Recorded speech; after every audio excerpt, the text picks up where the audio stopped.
Mr. McMahon has defeated Ric Flair, and he is now the sole owner of the WWE.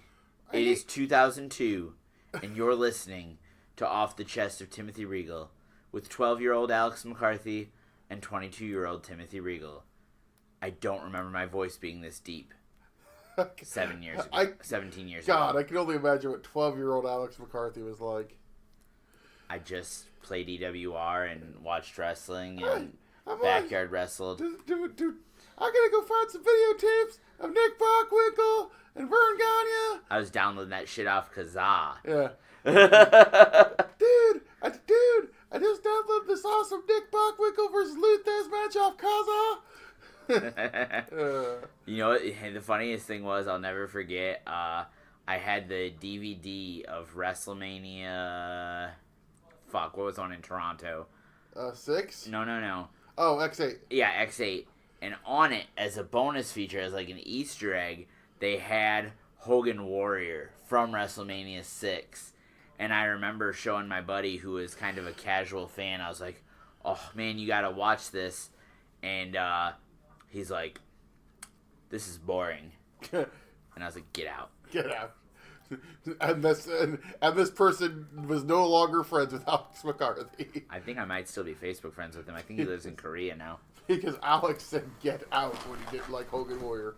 No, dude, it's like, we were watching a SmackDown, the previous SmackDown from this era before, and it's like, I'm watching this show and I'm like, good God, I forgot how insane and over the top shit was in 2002. There was a gimmick where Tajiri blows mist in Tori Wilson's face. Oh, you didn't see all the fucking the stuff before that, where Maven's in the hospital room. Yeah. And Tori comes in with a pink stuffed monkey and a banana that's already been peeled, and she's like, "Oh, Maven, I'm sorry that you broke your leg. I came to make you feel better." And he goes, "How are you gonna do that?" And she sticks half the banana off and then just bites off the tip and says, "I don't know." Tori Wilson of the Hall of Fame 2019, everybody. And then takes off her shirt.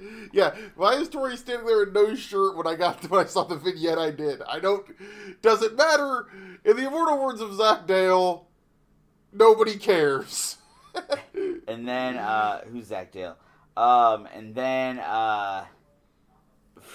they get to the part where Tajiri gets to the hospital, and Tajiri's like, "Where's Maven?" And they're like, "Who? Maven. Who? Maven."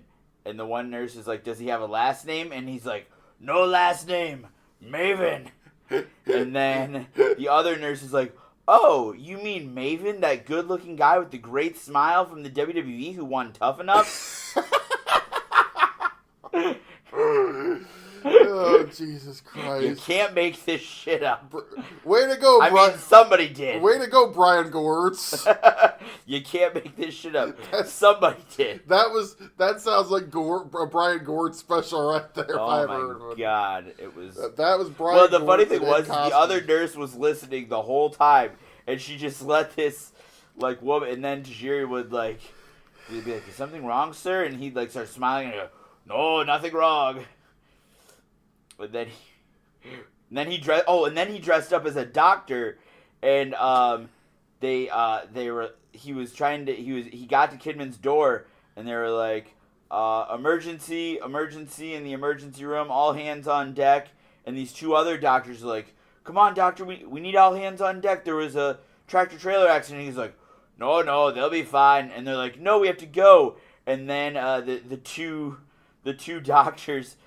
other doctors drag Tajiri down the hall to go help with the tractor trailer accident, so that delays him getting to Kidman. So that hospital got a massive malpractice suit because they made Tajiri work on people that were in a tractor trailer accident. I mean, it was obviously that the acting is so bad, but But the damn the Tajiri finally gets to the room. He busts into the room. He blows mist in Tori's face. Then starts slamming the hospital room door on Maven's broken leg. It's like this Who writes that shit? Seriously, we think it's bad now. It's like, I mean, at least the stuff made sense, but it was the No, it didn't. well, I love the cheesy, over-the-top story stuff from the early 2000s. That post-Attitude Era, but yet still TV-14 stuff, honestly, is probably some of my favorite stuff, because it was like, they had all these people, and they just gave them all just goofy stuff. I mean, that's the Gewurtz and Ed Koskey era of creative, and it's just, like, there's so much ridiculousness. Isn't Ed Koskey still there? Ed Koskey is still one of the main writers. I don't know how. How have you put up with that for so long? Considering that the guy that we all would blame when SmackDown would go in the tank, Brian James, just stepped down. Well, he's basically, they're just moving him to a different position. Yeah. I mean, literally, you had a WWE writer either A, quit or get fired in the middle of the Hall of Fame ceremony. Yeah. R.D. Evans, who was a wrestler for Ring of Honor and Chikara, basically, who's been there, I think, since like 2016. He was there for like 3 years. I didn't realize he'd been gone. A lot longer than some of them. A lot longer than some people last in WWE Creative. Yeah, basically was getting screamed at by Vince McMahon because Bret Hart, he was the producer for Bret Hart's Hall of Fame speech, and Bret Hart actually said Vince McMahon, and Vince went insane, screaming at him. I mean, it probably didn't help that Bret had just been attacked. And you gotta, yeah, and... I mean, I imagine emotions were high. But basically, it's... it sounds like he did a gimmick where he said, you can't fire me because I'm going to quit, because he was getting screamed at and was on his way to getting fired. And then, of course... That's not smart, RD, because if you quit, you can't get unemployment benefits. And but then... if they fire you, they have to give you unemployment benefits. And then DX came out, and apparently that's where that whole bit came from. Jeez. Where they said, you can't say Vince McMahon over and over again because of this gimmick. It's like... Well, that's kind of a slap in the face of Here's the thing. R.D. Evans is actually a pretty good worker in the ring. Yeah. He is obviously a good creative guy because he's been on the writing staff at WWE for 3 years, which is more than most people actually make it. The workers usually last a while. Yeah. I mean, how long was Jimmy there? A little bit. About a year and a half, maybe 2. No, Jimmy was there longer than that. Really? I'm not so sure. At least 2 years. But the thing is, RD is going to find a job somewhere. Oh, yeah. No, whether it's back in Ring of Honor, whether it's with Impact Wrestling, whether it's with AEW. Maybe Impact would give him the book. He would definitely be good for in the creative, I think, at Impact. I mean, I know you're friends with Delirious, so I hate to speak ill of him, but like, they just need somebody different, man. Oh, I spoke plenty ill of Ring of Honor on Pure Regal, so. Oh, and I know, but you don't acknowledge the fact that the main problem is the booking. No, there is a problem with the booking. I've said that. Even though I'm sorry, I think the solution is a different booker. Even though I am old, I do have a relationship with Hunter from back in the day, and aka Delirious. I don't sit there and say that there's nothing wrong with ROH's booking, because there very much is. And if you listen to the Pure Regal pod, nobody does. People do listen to Pure Regal. Thank you, sir. Just because you're not on it, that'd be like me saying nobody listens to Bruise, Brawls, and Brave because I'm not on it. Well, we know that ain't true. Because the biggest draw in pro wrestling podcasting is on it. Sean Morrow? Yes, obviously. But no, the whole thing of this, I mean, and dude, I guess I do want to talk. I do want to talk about it, and I'll preface this. Obviously, we recorded. Did we record last Monday? I think so. Yeah, it was Monday before Raw. We recorded on Monday. It sounds like, essentially, at WrestleMania and after WrestleMania in the hotel, one Sasha Banks was complaining very loudly about the fact that she and Bayley lost the women's tag team titles to the Iconics. And then apparently on Monday, went into Raw and tried to quit the WWE. They sent her home and said, don't do anything rash. We're going to give you some time to think this over. And sent her home. A lot has been said in the last week. A lot has been made fun of. I've seen things like, oh, her gear's been pointing toward going to AEW for months. Or somebody said her Pirates cap, she put a picture with her Pirates cap on and said, she's going to be the captain of the next Jericho cruise and stuff like that. Maybe she's going to join the Sky Pirates. Maybe she's going to stay in WWE. Here's the thing. And I will literally give both sides of the coin on this. On one side of the coin, what she did is a shitty thing to do. To basically bitch, piss, whine, moan, and complain, and to walk out. On the other side of the coin, there's a part of this that she's actually right about, because it sounds like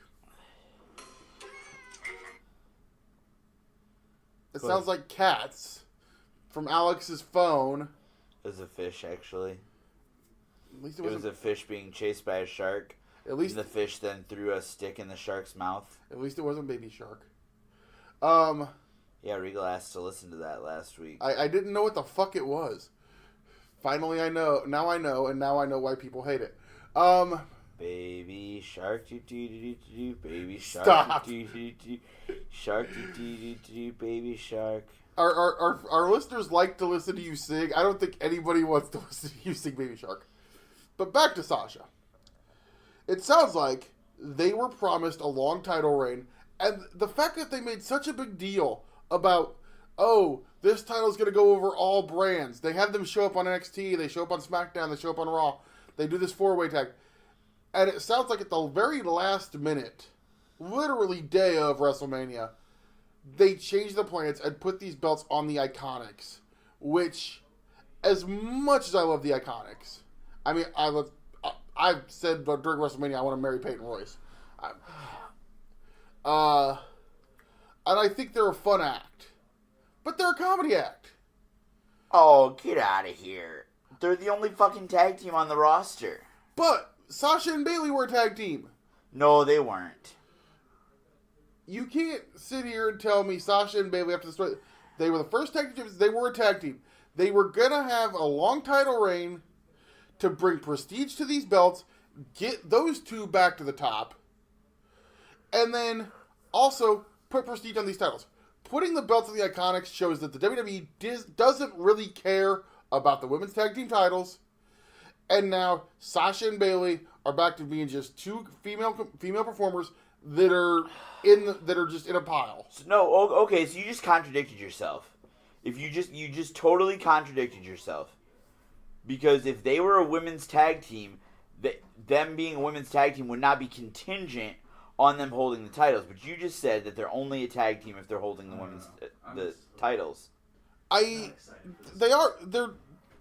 singles competitors, but they were a good tag team together, and obviously they had a story together that made them a tag team. Also, Sasha, to her credit, even though she may go about it the wrong way, she wants to be the best.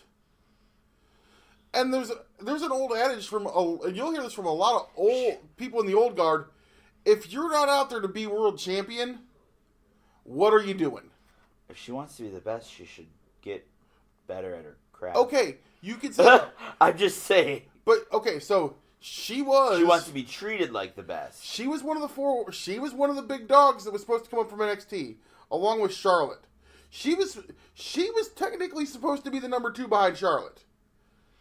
And then Alexa Bliss shows up out of the blue and catches fire. Becky Lynch catches fire. You bring in Ronda Rousey. So Sasha, who had been groomed and been told forever that she was going to be this big person, is now way down the order. I'd argue that all the people you just named, though, are more talented than Sasha. You're not wrong. But so she needs to work harder, get better.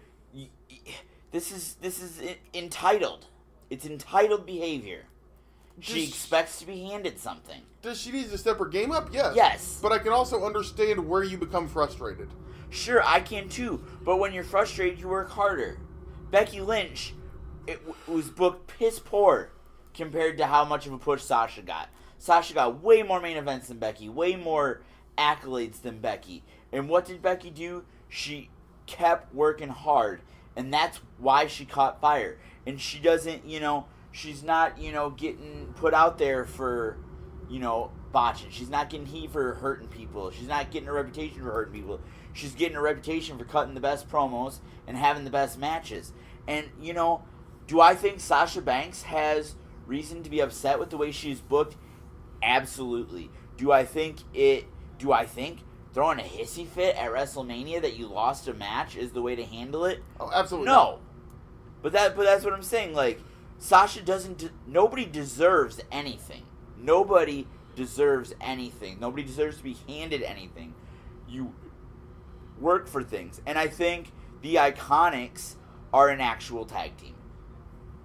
And I think that they came in as a tag team. They've always been presented as a tag team. And if you want to build tag team championships, you build them around a tag team. Not two people that, are like where they tease a turn every 2 weeks. If you want to build a tag team division, first of all, and I said this from Elimination Chamber, I think the first champions wanted to be heels. Should have been heels. If you're going to put them on Sasha and Bayley to establish the tag titles, that's fine. And, they will always have the accolades of being the Pat Patterson or the superstar Billy Graham or the, Harley Race. Yeah. They will always have that accolade of being the first. But now's the time to start telling the story, and what's the story of them, I don't know. There's a lot to it. And who's the next challenger? I think we pretty much know who the next challenger is. Paige teased she was going to bring a team Tuesday night on SmackDown to challenge him. Yeah. Literally, to me, there's only one team that this is going to be. The Sky Pirates. It's the Sky Pirates. It's Io Shirai and Kairi Sane. Yeah. Who are main roster ready. They did their time in NXT. Io did basically a year less, but essentially enough time in NXT to teach them how to work on TV, which was the only thing they needed to learn. They're two of the best female wrestlers in the world. Yeah. They're super, just naturally charismatic and over. And if you put Paige with them, who can talk for them, seriously, you yell at me about my phone. I got the volume off now. Go ahead. Alex is busy playing a game, folks. Well, maybe if you're more engaging. Oh. I am... Why are we doing this podcast then? If I am not engaging enough to you, I'm sorry. You're a little engaging, but not engaging. I am sorry that I am not as riveting and live up to the high standards of the 7-star man, Alex McCarthy. I'm actually, my name is Hard Cam Seat Filler now. Hard Cam Seat Filler. You know who needed Hard Cam Seat Filler? Ring of Honor. Ring of Honor at the TV tapings last night. Hard Cam Seat Filler. Ugh. Our buddy Gary Freeland was playing that part last night. You know where we didn't need any Hard Cam Seat Fillers? We did not need any Hard Cam Seat Fillers. Last night in Muscatine Meltdown, the very first SCWpro event at the Muscatine Boxing Club in Muscatine, Iowa. Standing room only. Do you ever notice that when you segue, you immediately go into your ring announcer voice? What? When you segue like that, you go into your ring announcer voice. That's my hype man voice. That's your hype man voice? Okay. Yeah. No, dude. Last night and yesterday in general was great. We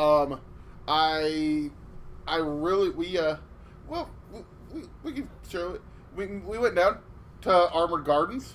Had a nice lunch. Change your menu back. If you're listening, Armored Gardens, change your fucking menu back. I don't like the new menu. I had a great burger. I had a fine chicken sandwich, but that's not the point. They used to have one of the most unique menus. Like barbecue burritos and stuff? Barbecue burritos, vegan-friendly options for people like Regal, gluten-free options for people like Regal.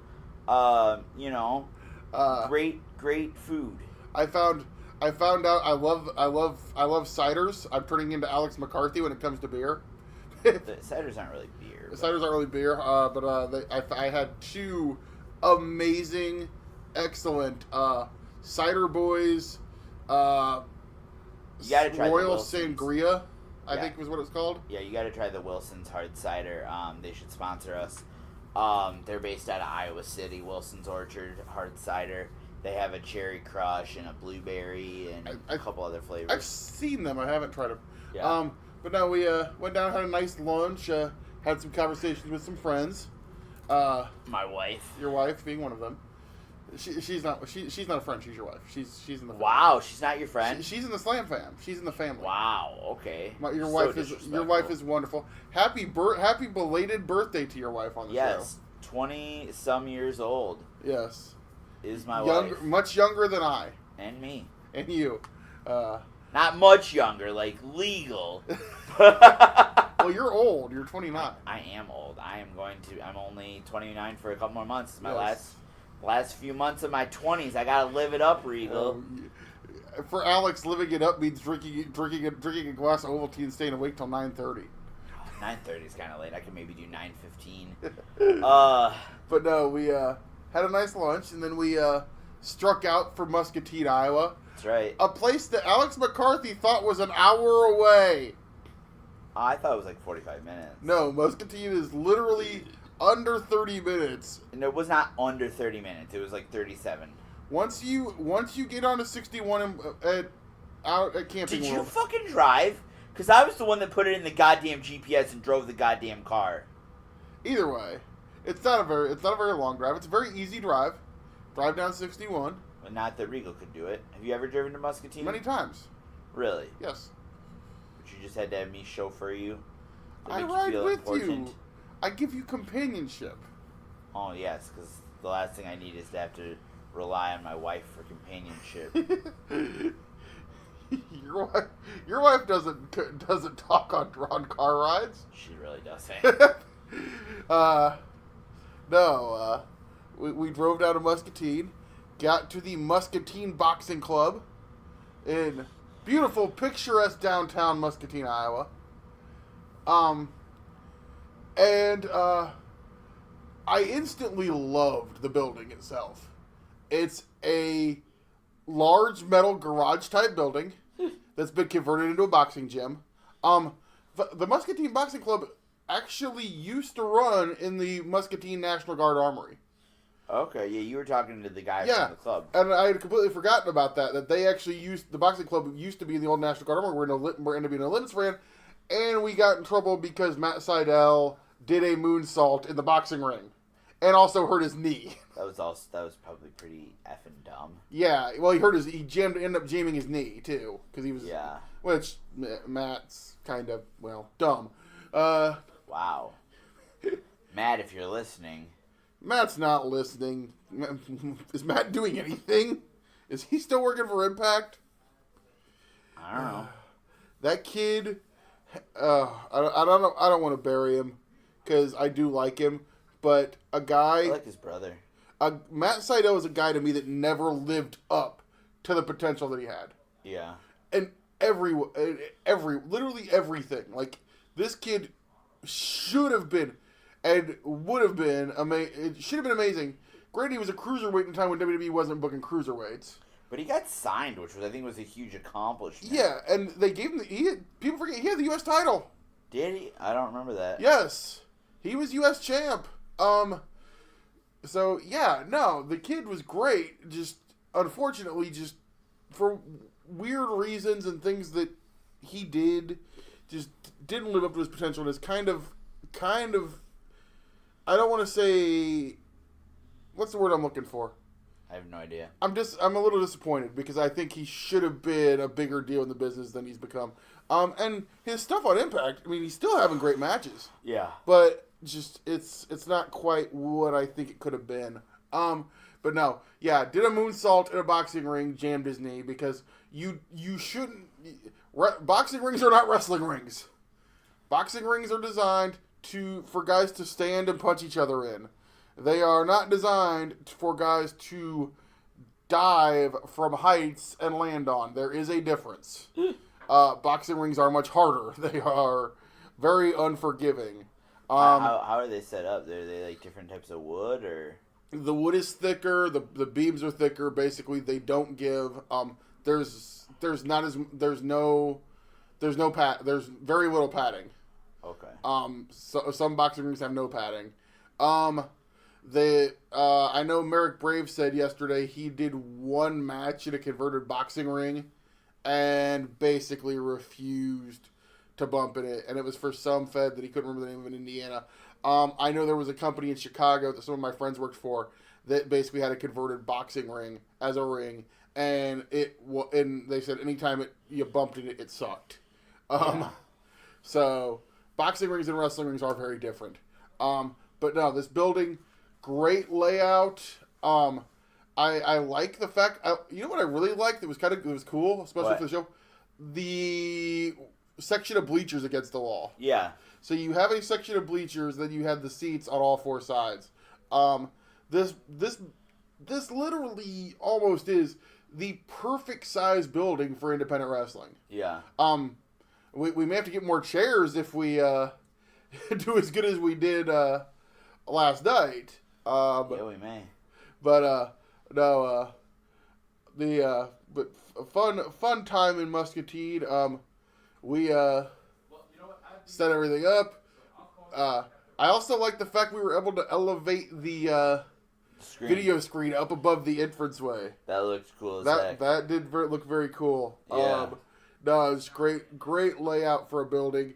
As myself and Merrick Brave said, it smells like indie wrestling.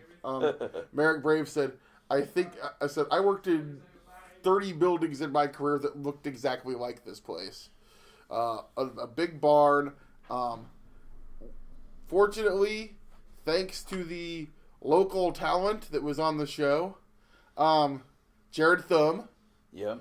Or Jared the Thumb Whittakin. I don't think so. I can't remember how you pronounce the last name. Yeah, I don't know. Whittakin, as we pronounced him last night. Of course, the Lucha Legend Latin Thunder. Yep. And JP Finger. Yes. The new king of Muscatine. I seriously think JP Finger versus Jimmy Jacobs for the title of the undisputed king of Muscatine. That is a match that needs to happen. Somebody book that. But dude, over to 200 plus in the building last night. Yep. Or 300. Yeah, nearly 300. Nearly 300. Once we had everybody in the building, it was probably a little over 300. I screwed up. I said 200. No, 200 pre-sale tickets was the number I was thinking of. Yep. So shout out to Muscatine for coming out in droves. And I know, obviously, not to the level of those three, and especially Latin Thunder, but I talked to Thunder after the show, and we talked about, I said, for me, having a vested interest in the history of independent wrestling in Muscatine, and, the three buildings that I had previously worked in Muscatine, 2 have been completely torn down. Yep. The National Guard Armory building and the middle school building. And then the Supreme Fitness building that we ran in is now been converted into a self-storage facility. Yeah. So the buildings that No Limits ran in are no longer there, but the history of wrestling in Muscatine, from No Limits, from shows that Latin Thunder used to be a part of back in the day. I mean, I know Merrick Brave talked about seeing Latin Thunder versus Lenny Lane main event in Muscatine at one point. And what promotion was that for? I don't remember the name of the promotion. Okay. It was essentially an IPW offshoot. Oh. But it wasn't IPW, but they would use a lot of IPW talent on it. Sure. I know TS Aggressor was always a guy you'd see in Muscatine. Matty Starr, when he was just getting started, would be in Muscatine. Matty Fitness then? Matty Fitness, yeah, back in his Matty Fitness days, was a guy you'd see in Muscatine a lot. Gotcha. But then even former Muscatine wrestler Mike Pride was in attendance last night. Yep. Was really happy to see wrestling come back in a big way in Muscatine. So, obviously, don't have a return date yet, but I think it's pretty safe to say that SCWpro will be back in Muscatine at some point in the near future. It's a very good possibility. Because we had a blast. You didn't have as much fun as I did. What do you mean? You ran afoul of someone last night. Oh, yeah. There is video on the internet of. Let's put that over. You should have gotten out of the ring just a little faster. Mason Beck was not too happy with you, sir. Yeah, I'm glad that's funny. I've warned you. You know what? How about you introduce him from now on? You get in the ring and introduce him. Nope. That'll add about 20 minutes to the show. I'll introduce him, but I'm not getting in the ring. No, you get in the ring and introduce him. That'll add about 20 minutes to the show. That's what you should do. You should just ring announce Mason Beck on the floor. I hate you. I think that's a good idea. You should just ring announce Mason Beck on the floor, then he won't come after you. He always comes after me. He doesn't like you. Well, I don't understand why. He doesn't like anybody. Oh. I stay away. I stay far away from him. When he comes out, I try to make myself as small as possible. Which is very difficult. I will hide behind people if I have to. And I say people, meaning multiple, because it takes more than one. I was trying to hide behind Larry Lemons. Well... And then Larry Lemons ran out of the way like Larry a coward. Lemons runs too. So the debut of Sabotage Sean Hopkins. Sabotage Sean Hopkins. What did you think of Sabotage? He came out to Beastie Boys. Yes, he did. He looked good. Of course, he was wrestling the extremely fired up Jared Thumb. Jared Thumb Wedekin, yep. Jared Thumb. Can somebody check, has Jared Thumb gone to bed yet? Probably not. Literally was told on social media to go to bed last night by multiple people.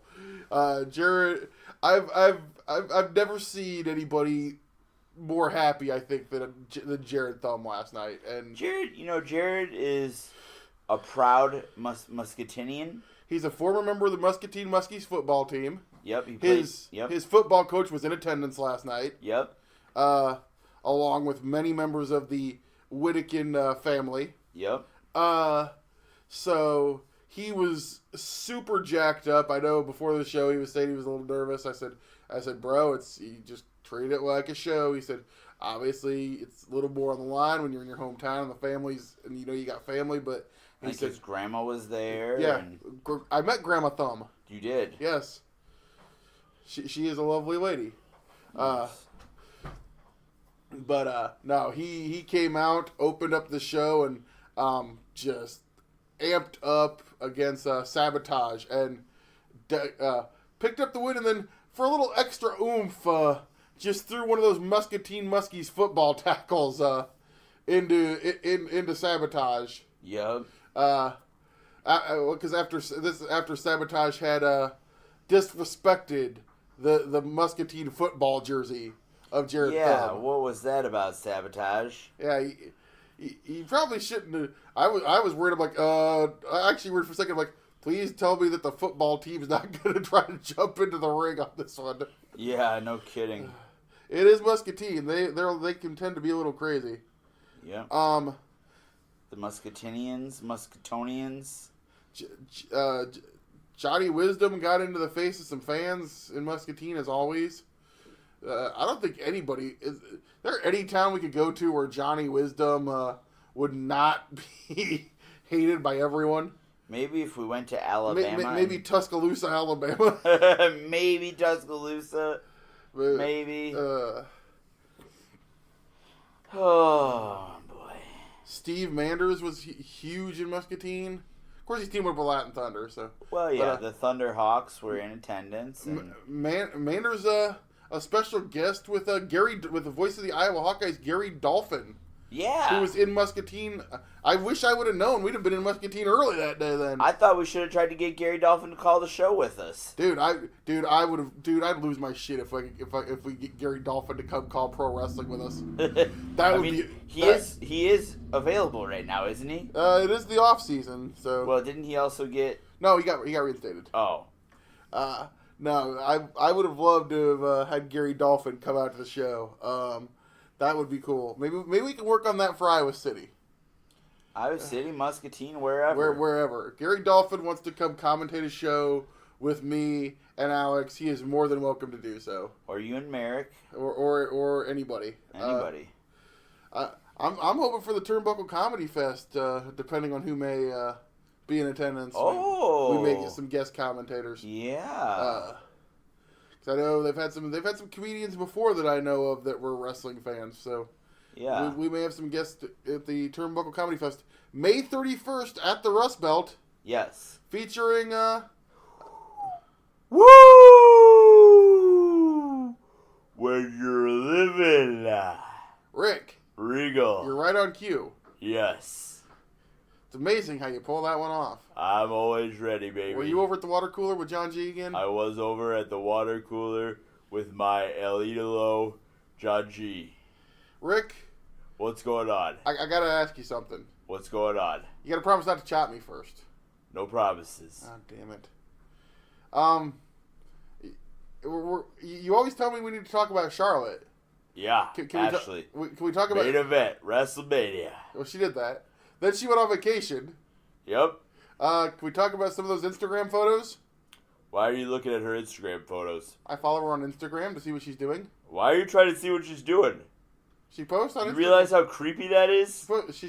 There's like a million creepy people because she's got like a million Instagram. Well, I know there are a million creepy people, Regal, but that doesn't make it... Why are you admitting to it? Being creepy. I'm not even being creepy. I just said I follow her on Instagram. Or you follow her. She looked like she was having a good time. Yeah.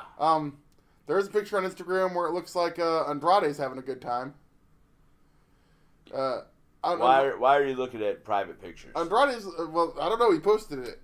Andrade's looking very tranquilo, and all we can see is some blonde hair. You disgust me. You know that? Sorry, Rick. I just gotta call it like I see it. Well, you shouldn't be seeing it. Some things are meant to be private. If they're posting it on Instagram, it's not private. Well, maybe that was a mistake. You just assume anything that's, inappropriate on Instagram, just assume that it was a mistake. Anyway, Rick, I got a question for you. What? Can you teach JP Finger how to do a figure four leg lock? I may do that. No promises. He almost made it. Yeah. Last night. Yep. Miss Olivia showed him how. Yep, she sure did. Were you there? I was. I didn't see you. There were a lot of people there. Yeah, there was. I taught Miss Olivia how to do the old figure four. Were you incognito? I was incognito. I taught Miss Olivia how to do the figure four. She did pretty good. She did.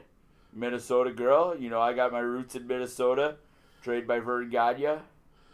We talked about Minnesota. Yeah. We talked about how much I hate the Vikings. Well, what do you got against the Vikings? I'm a Packers fan. Well, I'm a Carolina Panthers fan. Yeah, I know. You want a Tic Tac? Sure. Too fucking bad. Are you saying my breath stinks, Rick? Yeah. The people at the podcast, Chris from Davenport says your breath stinks. Well, who gives a fuck what Chris from Davenport thinks? Mark from Rock Island says, test on him too. Wow. I didn't even finish. Anyways, Regal, I'm feeling a little under the weather today, so I'm not going to stay too long. All right, Rick. We'll see you on the 31st. So I'll be back. I'll be here before then. All right. All right, we'll talk to you later. All right, bye. Rick a little sick? Yeah, he's not feeling too good. Yeah? That's why he didn't chop me. I don't know. Oh, Regal, I forgot. Stop! Damn it! Stop shopping me! God damn it! Stop! Woo! Damn. I spoke too soon. Yeah, you always do that. I thought I was going to get away with it for 1 week. Yeah. Do you know, last night John G and I went for a walk to the Casey's. You did. In the Muscatine. Yeah. And I had a fan who was apparently on their way to the show and was driving and came up to me during the show and said, you know, I was driving to the show and I thought I saw a Mormon walking down the street, but it was just you. Oh, because you were already in your suit? Because I was already in my suit, yeah. We had a little plumbing trouble. We should have called the Super Mario Brothers. Yeah. Shout out to the fans for being completely understanding and cool. I think only one person complained. Yeah.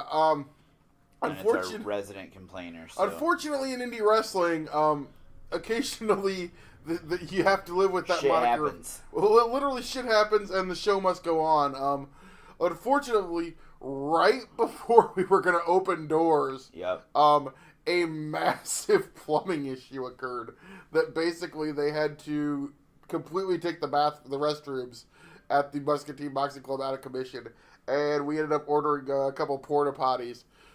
Thankfully, everybody was so happy to have wrestling that literally not a single complaint. Everybody was. One person complained. Well, you're always gonna have that one. Yeah. But everybody's copacetic. Really, I gotta shout out too. Really good food at the Muscatine Boxing Club. Yeah, I didn't get a chance. Really good maid rights. I had a maid right, and then they actually grilled hot dogs on the grill outside. Oh, they had a grill? Yeah, they were grilled hot dogs. Oh shit, that's Margaret and I have an argument about the best way to prepare hot dogs. Yes. Obviously, the number one way is grilled. Yes. But if you can't grill them, are you a microwave or are you a boil? If I'm in a hurry, microwave is fine. But if I have the time and I gotta make them, especially if I'm gonna use them for something, boil. See, I think boiled hot dogs are fucking disgusting. See, I hate boiled hot dogs. Really? And she thinks they're terrible in the microwave. See, you have to. So basically, here's the thing with, and we're gonna segue into me talking about how to cook hot dogs for a second here. If you're going to cook hot dogs... It's a wrestling podcast. How to prepare hot dogs is a very fitting topic. Sometimes that's how you get paid. The next segment on the show, we're going to go over a proper handshake. You want to make eye contact, nice firm grip. No, if you microwave them, they do keep their flavor better. You have to really, really watch your microwave time, because a hot dog cooks very fast in a microwave. Yeah. I know I get... not hot dogs, but the big Polish sausage packs from Aldi's. Talking about my big Polish package. I'm not Polish. Christ.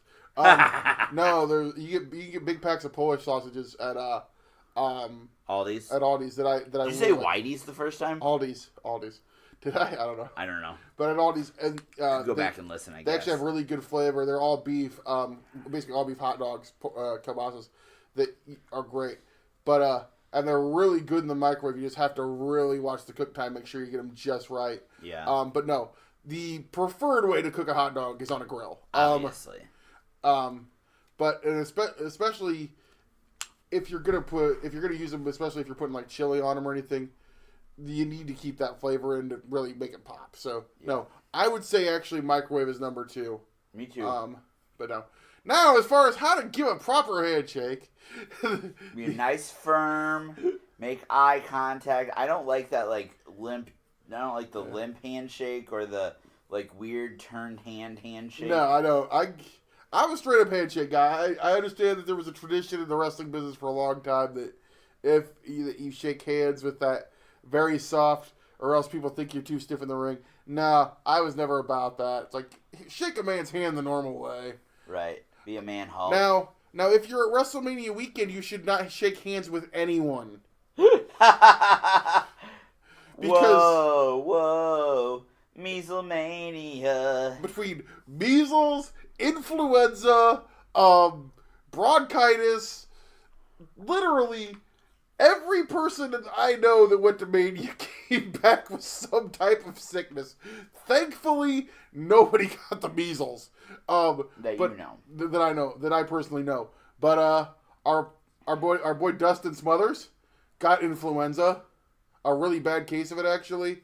Unfortunately, came back, flew back Tuesday, immediately sick.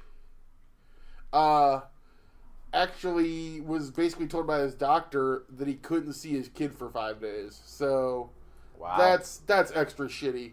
You go to Mania, you come back sick, and then you get told you can't see your kid for 5 days, so you don't want to spread him the virus. My buddy buddy from the internet, Rich Craich from the Voices of Wrestling, he also got the flu. A couple of guys from Black Label Pro got bronchitis. Yeah. And, dude, it seems like this is becoming more and more of a thing. Here's the thing, and I'm going to say this. Basically, you put people in a stadium for 9 hours, and they're sweaty, and they're hot, and they don't bathe. You're... How do I say this without sounding like the president? A wrestling fan. Well...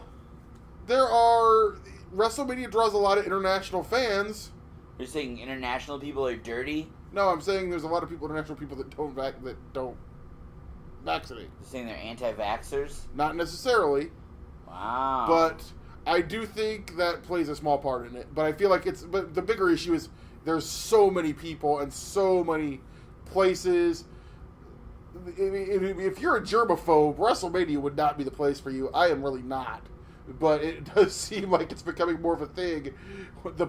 I think this is about the 3rd or 4th year that I know people that have gotten the post-Mania sickness.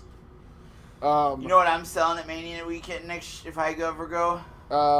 Radioactive suits? Surgical masks. Surgical masks? That might not be a bad idea. This is why I need to do this doctor gimmick. Did I tell you about my idea to do a doctor gimmick? No, you didn't. Dr. Mac. Oh, God. Yep, I want to do a doctor gimmick. You know who didn't get sick, thankfully? Who? Steve Manders. Yes. Or George Kittle. Man called Steve. George Kittle. George didn't get sick? No, George didn't get sick. George got backstage at G1 Supercard, and I'm still mad about that. Oh, Regal, you poor thing. George got to hang out with Okada, and George and Manders got to hang out with Okada and Jay White. Okay. I want to go hang out with Okada and Jay White. Okay. I want to go hang out with them more than I want to hang out with Seth Rollins. Wow. I can hang out with Seth Rollins. Wow. Disrespectful. Just kidding. If Seth Rollins is listening to this, which he He's never not. is, never ever will Seth Rollins listen to this podcast. What if he listened to our show? Huh? What if he listened? I would be shocked. What if he was one of the one and only? What, the Ricochet? No, that's what I refer to our listeners now, the one, The one and only. We have more than one. Ding. Let's see. We got, what, 5? Yeah.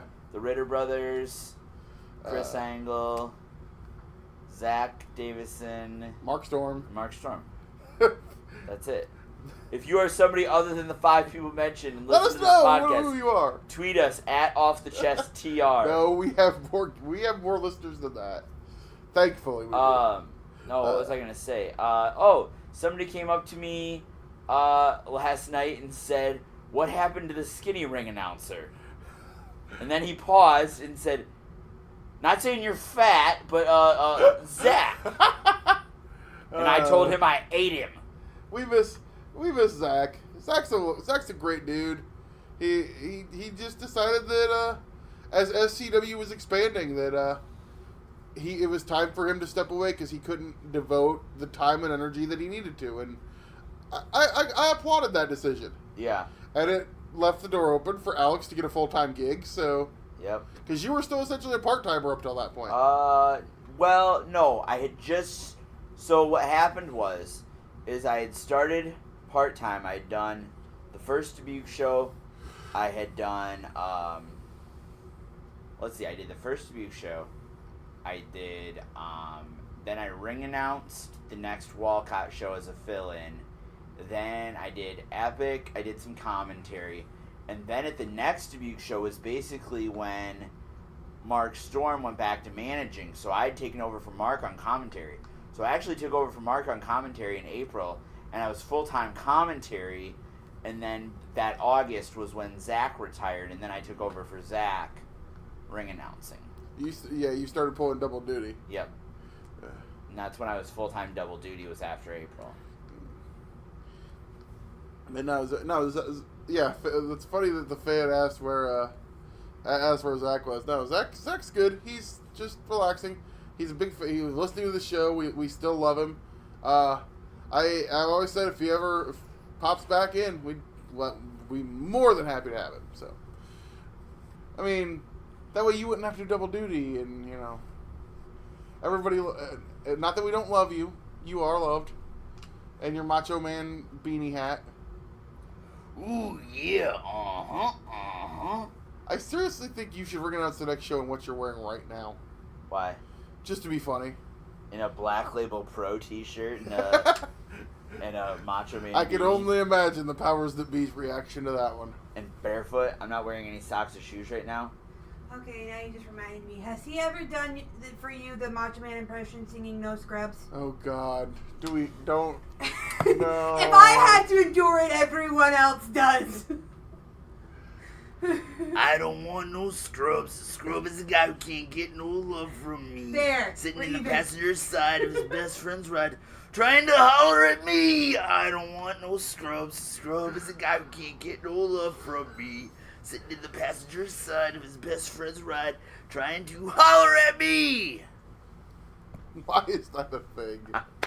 I wanted to, like, if my macho impression, I think my macho impression's okay, but I can't do it for like sustained periods. It's really hard on my voice. Go do karaoke. Oh, I wanted to do like a YouTube thing where I did I call it macho karaoke and just do pop songs as the Macho Man. That would be that's funny. Somebody will do that. I don't know about you, but I'm feeling 22. Everything's will be alright if I'm standing next to you. You don't know about me, but I think you'll want to. Everything will be alright if we just keep acting like we're 22.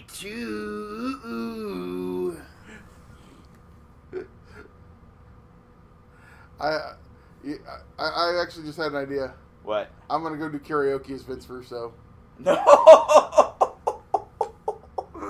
Oh, that'd be terrible. The You are my fire, bro. The one desire. The problem is your Vince Russo sounds like you're making fun of mentally ill people. You are my fire, bro. The one desire. Stop. Uh, You are my fire. Let's see. The one. I figured this out. Macho Man, desire. Vince Russo. We need to find 3 other people that can do impressions so we can have a pro wrestling impression. Barbershop Quartet. Doing nothing but Backstreet Boys and NSYNC covers.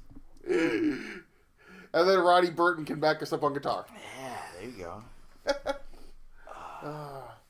Dude. Should we... Dude, did you see the WrestleMania weekend attendance numbers? No. Dude, so WrestleCon Super Show drew 2,200 people. Yeah. And had a $100,000 gate. Wow. Apparently, if you don't count All In, which there's a debate of whether All In was technically an indie show or not. It is basically the biggest independent wrestling show gate of all time at 2,200 people. And that WrestleCon venue was huge. So, shout out to that. A lot of good shows, well attended WrestleMania weekend. We've got some attendance figures on some that didn't. Yeah. IPW UK, which was supposed to have like Jimmy Havoc. Jimmy Havoc had to pull off the show. Apparently there were 15 people. Wow. Chaotic Wrestling ran in Rahway, New Jersey, and drew 30. Oh, Havoc pulled off that show? Because he tore his elbow open in the match with Tom Lawler. Oh. So Jimmy Havoc had to pull off like all of his other weekend bookings because he basically tore his elbow open and had to have it stitched shut. Gotcha. So like 3 or 4 more bookings that he was supposed to have he had to pull out of. Gotcha. I'm not going to be able to talk the rest of the day. I had way too much macho. Great. You just killed your voice. Good thing I don't have to record Booze, Brawls, and Brave, another shitty wrestling podcast tonight. Yeah, thankfully this week's episode has already been recorded. Shh, kayfabe. Live at Pints. Kayfabe. Oh, you'll kayfabe that, but you won't kayfabe the fucking... Oh, I hate you so much. Well, you did it live at Pints the last time you recorded. So, live at Pints.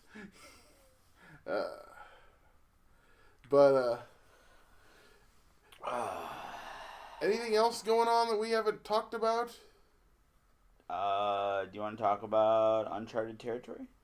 Yeah, the second week was pretty good. Aussie Open and Sadconf had an amazing match that unfortunately was marred by a bit of a frame rate problem. Sounds like they just had the post-Mania hangover hit Beyond Wrestling Uncharted Territory on Wednesday. Yeah. They had equipment breakdown, they had a camera break, they had a light break. The ring almost didn't show up. Some talent barely made it to the building on time. Basically, the old adage of indie wrestling of if it can go wrong, it probably will at some point. And again, just like us in Muscatine when the bathrooms broke down, you got to press forward. The show must go on. Yeah. But they still pulled it together, put on a great show. Awesome main event of Joey Janela and Chris Dickinson versus MJF and David Starr. It's so weird to see Chris Dickinson work as a babyface to me. It works. It really does. The crowd there loves him. Looks like they had another good crowd. So that's to me, this week will be the real test for them. Because a lot of people, it's non-Mania weekend. A lot of people may have hit it on the way, home from Mania. The way to and from, yeah. Yeah. So I think this week's going to be the big test to see what the crowd's like at Electric K is on a Wednesday when you don't have something else surrounding it. No. Who's the guest this week? Is it? Oh, Butcher and the Blade. Oh, really? Are the guests this week? Can we talk about Gangrel? Yeah. Dude, Gangrel came out and fucking worked his ass off. Yeah, he did. Gangrel can still go, and actually looks like he's gotten himself back into decent shape. Obviously, David Heath's older. He's in his 50s at this point. Yeah. But looks like I'd seen him a few years ago, and he was getting pretty big. Argue, even when he was in Impact, he was not looking great. Looks like he's got himself back into a little better shape, and came to work. And apparently, a few other promoters put it out there that if you book him on your show, he comes to work. So yeah, could Gangrel possibly have a PCO type run in him? Oh, for sure. I was always a big fan of the Gangrel character. So. And the fact that he was smart enough to... WWE didn't copyright it. He was smart enough to copyright it. Yeah. So he owns the copyright to the Gangrel character, so he can actually appear as Gangrel on indie shows. Yeah. Wasn't there a situation where, somebody else owned that copyright? I think somebody... I remember in the video game, there was always a note, Gangrel copyright owned by...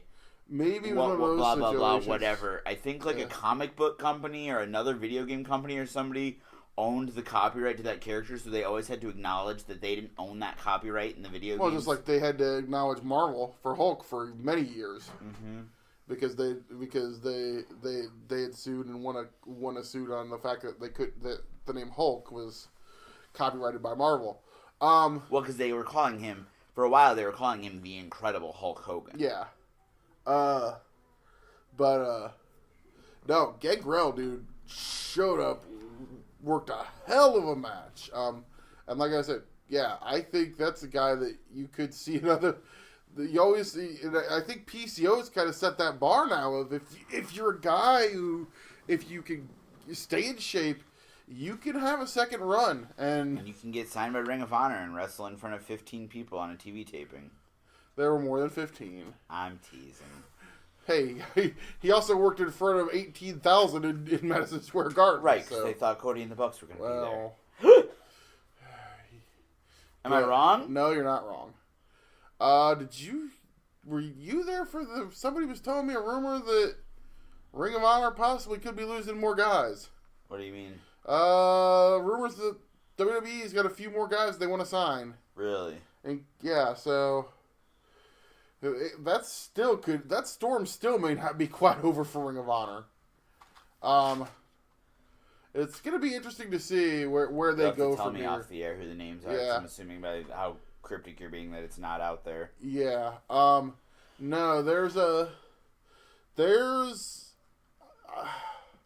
where does Ring of Honor go from here? Obviously, me and Gary discussed this on Pure Regal, and I have not talked to Gary today from being at tapings. He did say it was Villain Enterprises versus Lethal, Cobb, and Was it Gresham, I think. Yeah. And had a hell of a 6-man tag main event. That is something I probably will check out. Yeah. But it's their TV is still available for free on the yeah. Fight There's still app. TV's still on the Fight app, but if there's a match I see that I like, I will probably watch it. Obviously I'm not paying for the streaming service anymore, and I'm not going out of my way to watch every show like I did for the last year. And let's be honest, and I openly admitted this on Pure Regal. I'll admit it here. I got that streaming service when the Elite was in Ring of Honor. The Elite is not in Ring of Honor anymore, and that. Well, you were arguing with me that when the Elite left, that it wasn't going to hurt Ring of Honor that much. And it really honestly, has. I thought I was going to be wrong because I looked at the talent that they signed, like John Gresham and Tracy Hot Sauce Williams and Samoa Joe, Jeff Cobb, and they still have a really, really fucking good roster. But their booking is garbage. The problem, and Gary brought up a great point. With outside of Cobb, they took all these guys they signed. Outside of Cobb and Roosh, they took all these guys they signed and threw them in a stable together. Yeah. Brody King. The laziest of lazy. Lifeblood was the laziest ROH booking. Yeah. Let's take these 4 guys that we signed who could all be great. Let's just throw them in a stable together. I still think Villain Enterprises was a misuse of Brody King and PCO. You wanted Brody King to be pushed to the moon as a singles guy, though. Yeah, but I also think PCO has more mileage as a singles guy. You might be right. And I don't think Marty needed a stable. You might be right. That's just my opinion. It's going to be interesting to see where we go as we get closer and closer to... the rumor is October. For what? Well, he had 1 more year left on his contract. Oh, is the rumor October now? The rumor is sometime, possibly end of October, is when that... 'Cause I had heard April, I had heard September. Originally it was April. It sounds like the rumor is there may have been a 6-month option that ROH had that they picked up. So don't you kind of think it's inevitable? Oh, it is inevitable. And like I said, and this is what and again, I'm kind of repeating stuff I said on Pure Regal, but not everybody listens. There are people that don't listen. There are people that don't listen to Pure Regal that listen to this. My thing with this was, you could, if you have him for 6 months, you could have had Marty win, and then the fans are happy and they're cheering for you in your MSG moment. And then at Best in the World in June, you could have Matt Taven beat Marty and make Taven the guy if he is your guy. No. And it doesn't hurt your company. I would put Marty in good feud, give him good matches. I would not put the title on him when he's leaving. I still think you could have got a 3 or 4 month run out of him. And I'll be honest, if Marty's ROH champ, I'm at least debating whether or not I keep my Honor Club subscription. Yeah. Or you do what they did with Punk, and they did the same thing with Rollins. Wins the title and says, I'm going to sign my AEW contract on this title and F Ring of Honor. You could do that. It's been long enough. But the problem is, I have a feeling if he cuts that promo and turns heel and says, F Ring of Honor, this company sucks, he's going to get a babyface pop. Yeah, that's the problem there. It's not going to be like when Seth Rollins and CM Punk signed with WWE. Right. That crowd with Marty saying, I'm going to sign my AEW contract on the ROH title belt, the crowd is going to babyface for it. Yeah. Obviously, did we talk about, because we were doing Mania, I don't think we talked about that at all yet either. What's that? The pretty much now confirmed TV rumors. Oh. That had already been largely speculated. Well, it had been largely speculated, but it sounds like it's pretty much confirmed because it sounds like AEW is going to be featured in the upfronts next month for TBS and TNT. The rumor right now is that literally the premiere date is the first Tuesday in October, the first Tuesday that SmackDown will not be on Tuesday nights. AEW Tuesday Night Throwdown will premiere on... Tuesday Night Throwdown? I thought that's what it was called, because TNT. I thought it was Tuesday Night Dynamite. Is that it? Okay, maybe that's it. I thought if that's what they copyrighted was Tuesday Night Dynamite. Okay, maybe it's Tuesday Night Dynamite. That's a lot better than fucking Throwdown. Woof. Either way. No, Throwdown sucks. Either way, the point is, the first Tuesday that SmackDown is not on, it sounds like, is when AEW is going to debut their show. Which is perfect if you're used to watching wrestling on Tuesday nights, and then all of a sudden SmackDown's not on. You're a casual fan. You're flipping the channels, and there's the guy that used to be on WWE TV, Cody Rhodes. I thought he was dead. And then that's a way to build casual viewers. And who else did that? Bischoff. That's how Nitro started. Yeah. Nitro started on a week that Raw was preempted for the U.S. Open. Yeah. And he debuted at Mall of America to give it a unique look. Yep.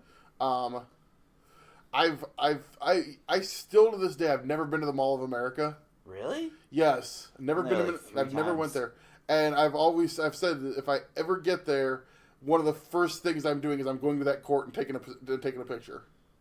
Yeah. Even though unfortunately I guess it looks completely different now. Talking to the various Minnesotians that Minnesotans that populate. I don't think that's a real word. I just think it sounds funny. Minnesotans that populate SCWpro. Yeah. We got a few of them. I did not realize until last night Miss Olivia was a Minnesotian. Yeah, Miss Olivia, Big Match Jah. I know we all know Big Match Jah is a Minneapolis kid. Well, I mean, not SCW anymore, but a good friend of the podcast. Moondog Bernard. Oh, yeah. What? Wow. Why are you such an ass? Because he always saved somebody's life. You realize he always trolls me when the Packers lose, right? You deserve it. Yeah, and I always troll him when the Vikings lose. So. They both suck. You both have trash football opinions. Okay, you and Seth Rollins. That's right, me and Seth Rollins. We'll kick your ass. You stinking Bears fans. We'll kick your ass. Hey, bro, the ball just went off the upright again. You fuck off. What the Packers do this year in the playoffs? We didn't go. Right. We took this year off. We took this year off, not by choice. We needed a vacation. Yeah, right. What's going on with all the heat with the heat in Green Bay? Oh, dude. Your boys, Aaron Rodgers and my Uncle Mike. Uncle Mike's gone. Yeah, unfortunately. Mike got the boot. Honestly, Mike should have got the boot about a year ago. How dare you speak about my family like that? I mean, I know he's your uncle. But no, it sounds like there was a lot going on in Green Bay that's coming out that we didn't know about the last couple years. So hopefully we can right the ship. I'm very interested to see what the NFL draft brings us next week. But 2 weeks from now. Yeah, the pick to be made right here in the Quad Cities. Yeah, literally down the street from my house. Yeah, are you gonna go? I might. I know a couple of buddies of mine from high school are playing in the football game. So, wow, because they're doing the old timey style football game. Couple of my buddies I know are playing in it. So nice. I may go down. It's kind of cool that we do get to have a pick in the NFL draft. Yeah. For those you know how many people don't realize that literally one of the birthplaces of the NFL is literally 5 minutes from my house. Yeah. Why doesn't the Quad Cities have an NFL team? Why doesn't Waterloo have an NWA presence? What the fuck?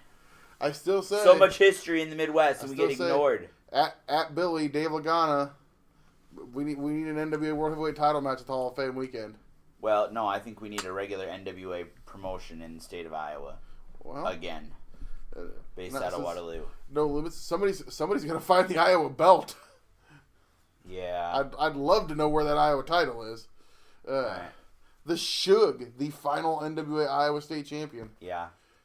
Let me tell you something, baby. Speaking of the NWA. Speaking of the NWA, I work on something. Fuck it, let's do the plugs, though. Go ahead and follow Margaret and Dale at Bales in a Cell. New episode of that podcast dropping never. Hey, Regal.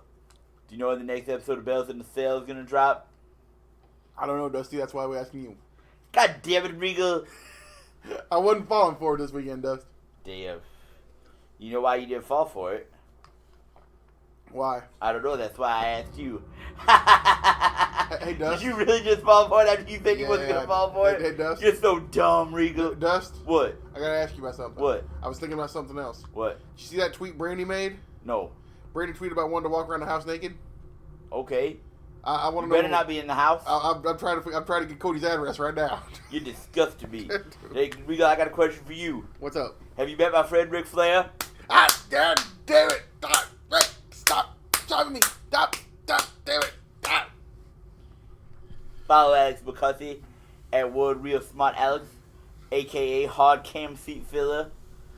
Go ahead and follow Regal, I guess, if you want to, if you hate yourself, at SCW Regal 444. Go ahead and follow the podcast at Off the Chest TR. Matt Ritter, sign up for Twitter. You can be Ritter on Twitter. Hey, I got a question for the Ritter brothers. Regal, do you know the answer to this question? What's the question? Are they any relation to John Ritter? No. Because he used to make me laugh my ass off for Three's Company. No. Come and knock on our door. We've been waiting for you. Where the kisses are hers and his. Three's Company too. Yeah, I got a text from Alex McCarthy asking me what time I was coming over. Come and dance on our floors. Taking steps that is new. It's a wonderful place that needs your face. Three's Company too. They say that life is a ball again. Laughter is waiting for you. Do. Come on, our rendezvous. Three's Company too. You know why they allowed Jack to live with the two ladies, right? Didn't they think he was gay? They thought he was a homosexual. That's a hard word for me to say. Go ahead and follow the podcast at Off the Chest TR. Go ahead and follow the Slam Fam Wrestling Network at Slam Fam WREST. Go ahead and follow us on Instagram at Slam Fam Wrestling. Like the Slam Fam Wrestling Network on Facebook. Have you heard they're working on new content for the Slam Fam Wrestling Network? Really? Alex has got 2 new podcasts in the cold. I heard about this. Keyboard Creative with Gary.